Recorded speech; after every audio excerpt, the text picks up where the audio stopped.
banyak anak-anak yang mengikuti baik lomba menggambar ataupun lomba mewarnai. Ada 24 orang yang mengikuti lomba mewarna dan 28 orang yang mengikuti lomba menggambar. Semuanya sudah melakukan yang terbaik. Dan hari ini kalian akan sama-sama mengetahui siapa yang akan menjadi pemenangnya. Nanti kalian akan bisa melihatnya di IGG Kids Ministry pada pukul 12 siang hari ini ya. Oke, sekarang kita akan beribadah bersama-sama. Selamat beribadah.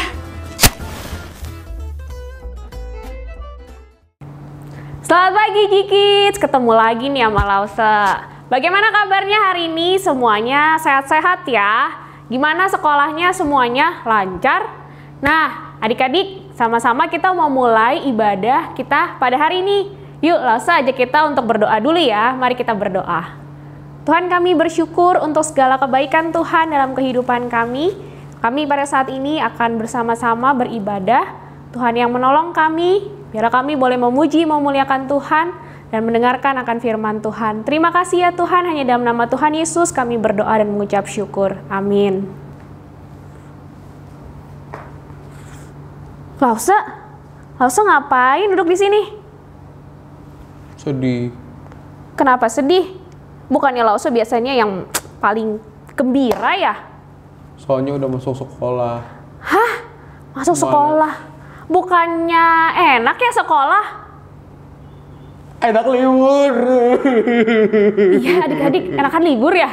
Enggak Lause, sekolah biar apa? Biar pinter. Lause mau pinter kan?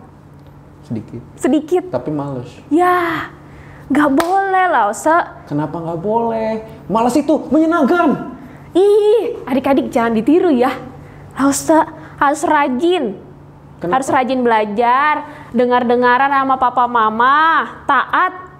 Kalau ada PR dikerjain, ada ujian ulangan dikerjain, kita harus taat untuk ikutin semua apa yang diminta sama guru-guru sama Lause. Kenapa harus gitu? Iya, kalau kita taat itu, kita itu menyenangkan hati Tuhan. Lause mau menyenangkan hati Tuhan nggak? Mau.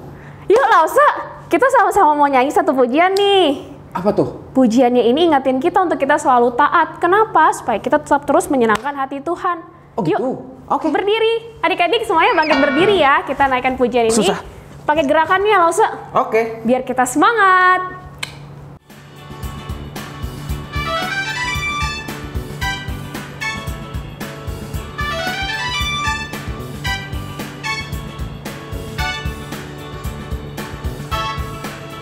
Susahnya aku taat, lebih mudah tidak taat. Susahnya aku diatur, lebih mudah untuk mengatur. Pilih yang mana, yang mana, yang menyenangkan Tuhan. Ku pilih taat, mau diatur, wajah Tuhan tersenyum. Kita naikkan pujian ini sekali lagi ya. Dengan penuh sukacita kita naikkan pujian ini. Ikutin gerakannya ya adik-adik.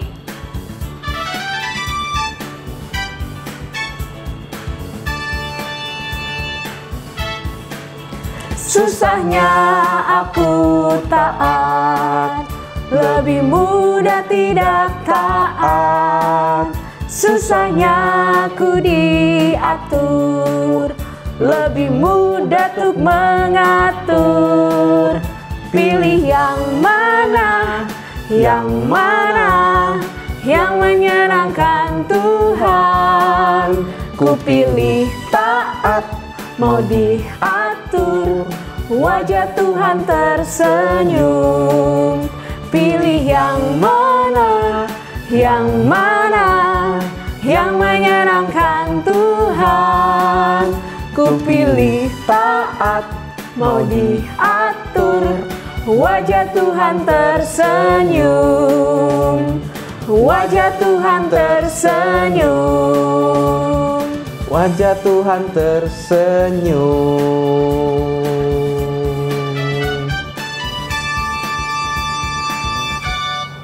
Nah, Lause, kita kan udah nyanyi nih. Ya. Nah, hari ini kita juga mau mendengarkan firman Tuhan. Wah, cerita apa nih Lausa hari Nah, ini? kita mau mendengarkan cerita untuk mendengarkan firman Tuhan. Apa itu? Gimana Bingung ya kan? Lausa? Nah, ingat nggak ada satu orang masih kecil, tapi dia udah mendengarkan Tuhan dari dia kecil. Ingat Siapa nggak ya Lausa? Depannya S. S. Superman.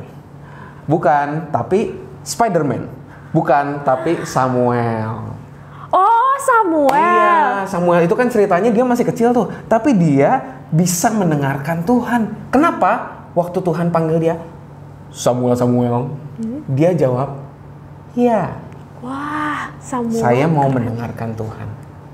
Yuk, adik-adik, kita sama-sama mau mendengarkan firman Tuhan, tapi sebelumnya kita nyanyiin dulu lagu ini, Dengar Dia Panggil Nama Saya, Ku Jawab Dia Ya. Mari adik-adik, sama-sama kita menyanyikan lagu ini, Dengar Dia Panggil Nama Kita, nama saya dan nama kamu. Dengar Dia panggil nama saya, dengar Dia panggil namamu, dengar Dia panggil nama saya, juga Dia panggil namamu. Dengar Dia panggil nama saya.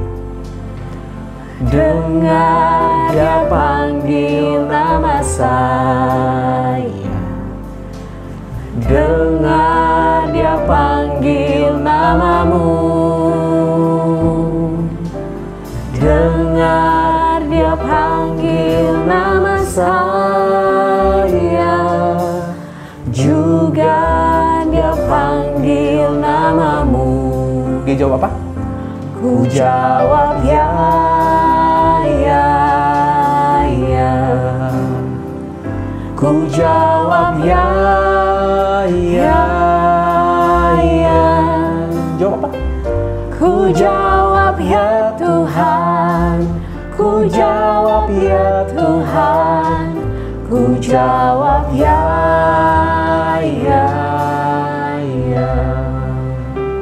Nah, nanti waktu bilang Dia panggil nama saya, ganti namanya jadi nama kita sendiri. Dengar Dia panggil nama Arif, dengar Dia panggil nama Desi. Kalian nyanyi sendiri di rumah ya. Dengar Dia panggil nama Desi, dengar Dia panggil namamu, dengar Dia panggil nama Desi, juga Dia panggil namamu. Ku jawab ya. Ku jawab ya, ya, ya. Ku jawab ya, ya, ya. Ku jawab ya Tuhan, ku jawab ya Tuhan, ku jawab ya, ya, ya. Ku jawab ya. Ku jawab ya, ya, ya. Ku jawab ya, ya, ya. Ku jawab ya Tuhan, ku jawab ya Tuhan, ku jawab ya, ya, ya. Ku jawab ya Tuhan. Ku jawab ya Tuhan, ku jawab ya Tuhan, ku jawab ya, ya, ya.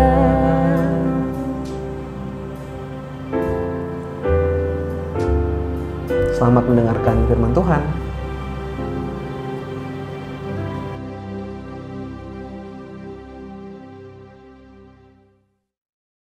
Halo Cikits, ketemu lagi dengan Lausa Dedi. Coba masih ada yang ingat nggak ini ruangan apa? Ayo kita masuk yuk. Ayo, ayo, ayo. Come on, come on, come on. Nah, benar sekali. Nah, ini ruang kelas kita kalau kita lagi belajar di sekolah minggu. Biasanya Lause tuh ngajarnya di sini nih berdirinya, dan Jikit semua tadi duduk di kursi-kursi itu. Nah, Jikit, meskipun kita belum bisa datang ke ruang kelas, tapi kita semua bisa belajar dari rumah kita masing-masing. Kenapa? Karena yang terpenting bukan di mana kita belajar firman Tuhan, tetapi bagaimana kita belajar firman Tuhan. Nah, hari ini ayo siapkan dirimu dengan sikap yang terbaik, sikap yang hormat kepada Tuhan. Kita mau mendengarkan firman Tuhan. Tapi sebelumnya mari kita berdoa. Tuhan, kami bersyukur Tuhan memberi kami kesempatan untuk belajar firman Tuhan. Kami mau bukan hanya menjadi pendengar, tapi juga menjadi pelaku firman Tuhan dalam hidup kami sehari-hari. Tolong kami Tuhan, supaya kami bisa mendengar dengan baik hari ini. Kami serahkan waktu ini ke dalam tangan Tuhan. Di dalam nama Tuhan Yesus kami berdoa. Amin. Ayo Jikit, kita siap-siap. Halo Jikit. Lause ingat ketika Lause seusia kalian, Lause itu suka sekali membaca buku cerita binatang atau fabel. Karena Lause suka sekali kenal tingkah laku binatang, dan juga ada pesan-pesan moral yang sangat baik dari cerita-cerita itu.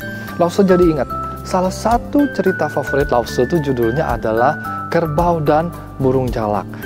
Jikit tahu nggak ceritanya seperti apa? Nah, ceritanya seperti ini. Satu kali ada seekor kerbau yang sangat-sangat bersedih. Dia sekujur tubuhnya itu mengalami gatal. Ada banyak kutu-kutu yang hinggap di tubuhnya. Dan lagi dia nggak bisa garuk tubuhnya sendiri. Kan dia nggak punya tangan, dia cuma punya kaki. Satu kali lagi ada burung gagak. Dia udah terbang kemana-mana, tapi tidak menemukan makanan. Dia udah kelaparan sekali, udah lemes, udah nggak bisa terbang. Akhirnya burung gagak dan kerbau ketemu. Burung gagak mulai memakani kutu-kutu yang ada di tubuh kerbau dan menjadi kenyang. Kerbau juga menjadi sukacita karena tubuhnya tidak lagi gatal. Nah, pesan moral dari cerita ini adalah kita harus saling tolong menolong. Setiap kesulitan yang kita hadapi, ketika kita saling tolong menolong, akan bisa lebih mudah kita atasi. Nah, ini pesan moral yang sangat baik disampaikan melalui cerita yang sederhana. Jikit, Tuhan Yesus juga ketika mengajar suka menyampaikan cerita, atau di Alkitab itu disebut dengan perumpamaan. Nah, melalui cerita itu Tuhan Yesus ingin mengajar murid-muridnya dan kita juga sikap-sikap hidup yang harus kita miliki sebagai seorang anak Tuhan. Dan hari ini kita mau belajar salah satu perumpamaan atau cerita yang Tuhan Yesus sampaikan. Kira-kira pesan moralnya apa ya? Kira-kira sikap hidup seperti apa yang Tuhan Yesus itu ingin kita miliki sebagai seorang anak-anak Tuhan? Penasaran ceritanya seperti apa? Nah, perumpamaannya berjudul Wise and Foolish Builders, atau tukang bangunan yang bijaksana dan bodoh. Perumpamaan ini ada di dalam Injil Matius pasal 7 ayat 24 sampai ayat 27. Nah, Lause butuh bantuan dari teman-teman Lause nih untuk mendramakan perumpamaan ini supaya kita mengerti. Ayo kita sambut zebra, bebek, kelinci. Suatu hari, zebra sedang curhat kepada kelinci. Kelinci, aduh, aku udah bosen tinggal di padang rumput. Kalau siang kepanasan, malam kedinginan, aku pengen tinggal di dalam rumah, kelinci. Kelinci menatap zebra dengan terpana. Zebra, kamu bisa membaca pikiran aku ya? Aku juga udah beberapa waktu ini mikirin hal yang sama. Aku udah bosen juga tinggal dalam lubang, gelap. Aku pengen tinggal di dalam rumah, bisa pasang lampu, jadi terang benderang. Ayo kita buat rumah, kata si zebra. Gimana caranya, kata kelinci. Emang kamu sudah pernah membuat rumah? Tenang, aku tahu orang yang tepat yang bisa mengajari kita, kata zebra. Zebra dan kelinci sudah bertekad ingin membuat rumah mereka sendiri. Di daerah mereka tinggal, ada seorang yang ahli di dalam membuat rumah, yaitu si bebek. Zebra dan kelinci segera menghampiri si bebek untuk meminta bebek mengajari mereka cara membuat rumah yang baik. Bebek, aku dan kelinci mau membuat rumah. Tolong ajarin kami. Benar bebek, aku ingin membuat rumah yang paling terang di daerah kita. Bebek pun akhirnya menyanggupi permintaan Zebra dan kelinci. Mereka mulai belajar untuk membangun rumah. Semua pelajaran yang penting dalam membangun rumah sudah diajarkan oleh bebek kepada Zebra dan kelinci. Termasuk salah satu yang paling terpenting, yaitu mereka harus membangun rumah di atas batu, tidak boleh dibangun di atas pasir. Mulailah Zebra dan kelinci membangun rumah mereka. Sesuai arahan bebek, Zebra mencari daerah berbatu dan membangun rumahnya di sana. Zebra sangat kesusahan karena dia harus menggali batu yang keras, tapi dia tetap melanjutkan sampai rumahnya selesai. Dari kejauhan, kelinci melihat betapa sulitnya Zebra membangun rumah di atas batu. Dia berpikir, aku tidak mau bersusah payah seperti Zebra. Aku akan membangun rumahku di atas pasir agar lebih mudah. Kemudian dia membangun rumahnya, dan benar, tanpa perlu bersusah payah, rumah kelinci segera selesai. Zebra dan kelinci sangat bahagia. Akhirnya mereka sudah punya rumah idaman mereka. Mereka saling berkunjung, melihat rumah mereka masing-masing dan membandingkan rumah mereka masing-masing. Kedua rumah itu sangat bagus. Rumah Zebra sangat besar. Rumah kelinci terang benderang. Tapi ada satu yang membedakan rumah mereka. Rumah Zebra dibangun di atas batu, sedangkan rumah kelinci dibangun di atas pasir. Tiba-tiba hujan besar turun dan banjir melanda daerah itu. Semua rumah hancur di bawah air. Tetapi rumah Zebra tetap bisa berdiri kokoh karena ternyata dibangun di atas batu. Tidak demikian dengan rumah kelinci. Rumah kelinci tidak bisa bertahan dan roboh karena dibangun di atas pasir. Jerapah dan kelinci baru menyadari sekarang kenapa bebek meminta mereka untuk membangun rumah di atas batu. Kelinci sangat menyesal karena tidak mengikuti perkataan bebek. Dia menyesal karena dia tidak membangun rumahnya seperti ajaran bebek. Kids, melalui perumpamaan ini, Tuhan Yesus ingin mengajar kita bahwa sebagai anak-anak Tuhan, tidak cukup hanya bagi kita untuk mendengar firman Tuhan saja. Kita juga harus melakukan firman Tuhan dalam kehidupan kita.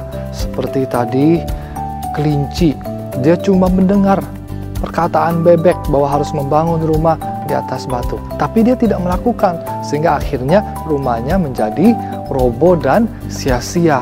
Demikian juga kita, kalau kita hanya dengar firman Tuhan saja, yang bertambah itu hanya pengetahuan kita. Firman Tuhannya tidak mempengaruhi kehidupan kita, dan orang-orang di sekitar kita juga tidak merasakan firman Tuhan yang sudah kita mengerti di dalam kehidupan kita. Kids, mendengar firman Tuhan itu adalah sesuatu yang baik. Kita harus terus rajin mendengar firman Tuhan. Di sekolah minggu kita juga harus mendengar dengan baik. Tetapi tidak cukup hanya sampai di situ. Kita mau lebih baik sampai sangat baik. Caranya bagaimana? Firman yang kita dengar harus kita lakukan. Kenapa kita harus lakukan? Karena hanya dengan melakukan firman Tuhan, kita baru bisa merasakan firman Tuhan itu. Jadi bukan hanya mengetahui, tetapi juga merasakan pengaruh dari firman Tuhan. Misalnya, firman Tuhan meminta kita untuk mengasihi. Bisa nggak kamu merasakan kasih kalau kamu hanya mendengar saja? Nggak bisa. Kamu harus melakukan. Kamu harus mengasihi sesama melalui perbuatanmu, melalui caramu berkata-kata, melalui caramu memperlakukan orang lain, dan seterusnya. Kamu baru bisa merasakan kasih, dan orang-orang di sekitarmu juga merasakan kasih yang kamu tunjukkan. Kids, kadang-kadang kita sering lupa ya. Kita udah pengen lakukan, tetapi kenapa kita nggak bisa ya? Nah, kids, kita harus menyadari bahwa kita adalah manusia yang lemah. Alkitab mengatakan kita masih memiliki daging. Daging ini lemah dan roh itu yang penurut. Oleh sebab itu, kita harus selalu berdoa kepada Tuhan berdoa supaya Tuhan memampukan kita untuk terus melakukan firman Tuhan, mengingatkan kita supaya kita tidak lupa-lupa terus melakukan firman Tuhan. Kemudian di dalam diri kita tuh kan ada Roh Kudus nih. Kalau Roh Kudus mengingatkan kita, ayo lakukan firman. Kita harus segera mentaati, jangan diam aja, atau jangan tutup kuping, atau bahkan jangan menolak. Ketika Roh Kudus mengarahkan kita melakukan firman, kita harus segera bertindak dan melakukan firman itu. Yang terakhir, kamu juga harus terus rajin ke sekolah minggu, supaya kamu semakin hari semakin banyak mendengar firman Tuhan. Semakin banyak mendengar, kita juga semakin nantinya bisa melakukan dengan lebih banyak lagi. Kalau kamu nggak pernah ke sekolah minggu, kamu mau melakukan firman Tuhan yang mana? Kamu nggak ngerti kan? Nah, di sekolah minggu, Lause mengajar kamu, menceritakan kepada kamu firman Tuhan, sehingga kamu jadi mengerti, dan kamu jadi tahu, besok saya mau melakukan firman Tuhan yang ini. Pikiran kita semakin bertambah, hati kita semakin dikuasai firman Tuhan, dan kita semakin giat lagi di dalam melakukan firman Tuhan di dalam kehidupan kita. Ayo G-Kids, harus semakin bersemangat di dalam melakukan firman Tuhan. Ayo muliakan Tuhan melalui kehidupanmu, dan biarlah melalui kehidupanmu orang-orang di sekitar kita bisa melihat kasih Tuhan dan luar biasanya firman Tuhan itu. Ayo kita berdoa. Tuhan, kami bersyukur hari ini kami sudah mendengar firman-Mu. Kami percaya bahwa Tuhan memampukan kami untuk melakukan firman. Meskipun kami seringkali gagal, seringkali tidak mampu, kami memohon Tuhan dan Roh Kudus selalu menguatkan kami dan mengingatkan kami. Kami rindu Tuhan, melalui kehidupan kami boleh memancarkan terang Tuhan. Kami boleh menjadi pemancar firman Tuhan dimanapun kami berada. Sehingga orang-orang di sekitar kami diberkati oleh kebenaran firman Tuhan. Terima kasih Bapa. Di dalam nama Tuhan kami, Tuhan Yesus Kristus, kami berdoa. Amin. G-Kids, saatnya kita craft. Nah, craft hari ini agak sedikit berbeda. Karena Lause pengen kita melakukan eksperimen. Kita mau membuktikan, benar nggak sih perumpamaan yang disampaikan Tuhan Yesus, kalau bangun rumah di atas batu lebih kuat dibanding dengan membangun rumah di atas pasir. Nah, untuk itu kita butuh 2 gambar rumah. Kalian bisa cari di internet atau menggambar sendiri. Kalian hias dengan rapi, kemudian tempel di stik es krim. Kalian juga harus mencari batu dan pasir untuk meletakkan 2 rumah tersebut. Kemudian taruh dan siram dengan air.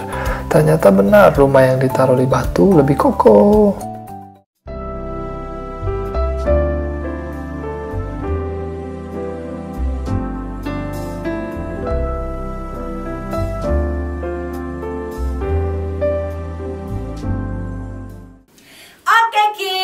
Jadi bulan Agustus ini kita akan belajar tentang Bible. Ada 5 huruf B-I-B-L-E.